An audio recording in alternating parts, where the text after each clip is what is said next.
Shalom saudaraku, kita sudah mendengar bahwa vaksin COVID-19 sudah ditemukan dan siap disuntikan kepada masyarakat. Tapi beberapa orang bertanya, apakah boleh saya disuntik dengan vaksin tersebut? Bukannya vaksin itu katanya telah dimasuki microchip yang merupakan tanda antikristus 666. Sebetulnya saudara sekalian, dengan aplikasi pelacak fakta atau hoax, sudah ditemukan bahwa kabar demikian adalah kabar bohong, hoax. Tidak ada pemerintah ataupun juga otoritas kesehatan yang mengatakan bahwa vaksin COVID-19 itu akan diisi oleh microchip. Nah, tapi coba pikir secara logika. Apakah ada menurut saudara benda kecil, katakan microchip, yang ketika disuntikan kepada seseorang, maka orang yang tadinya nggak percaya Yesus, tidak lahir baru, tidak selamat gara-gara disuntik vaksin, jadi percaya Yesus, selamat masuk surga? Ada nggak? Tidak ada kan? Nah, bagaimana sebaliknya? Apakah ada orang yang sudah lahir baru, cinta Yesus, tiba-tiba disuntik vaksin, lalu sekejap dia akan kehilangan keselamatannya? Saya yakin keselamatan tidak ditentukan oleh vaksin atau microchip, tapi hati yang percaya kepada Tuhan ataukah menolak Tuhan Yesus. Nah, bagaimana dengan anggapan bahwa dalam Wahyu 13 dikatakan antikris akan memberi tanda kepada para pengikutnya di dahi dan tangan. Nah, itu kan akan berarti belum, antikrisnya juga belum muncul. Dan apakah kita bisa memastikan bahwa tanda 666 itu adalah microchip? Bukankah ini spekulasi dari orang-orang yang memberikan penafsiran hurufiah kepada Alkitab?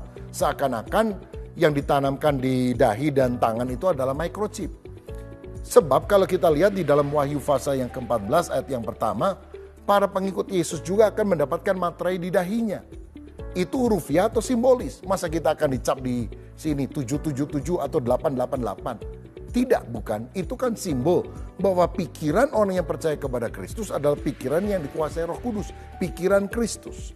Nah, jika materai buat orang percaya adalah simbolis, mengapa kita harus menerjemahkan bahwa tanda antikris adalah hurufiah? Lagi pula kita tidak perlu takut karena di dalam Wahyu pasal 13 ayat yang ke-8 dikatakan demikian. Dan semua orang yang diam di atas bumi akan menyembahnya, yaitu setiap orang yang namanya tidak tertulis sejak dunia dijadikan dalam kitab kehidupan anak domba yang telah disembelih. Saudara, jadi menurut Alkitab orang yang akan menyembah antikris adalah orang yang tidak pernah lahir baru. Namanya tidak pernah dicantumkan di dalam kitab kehidupan.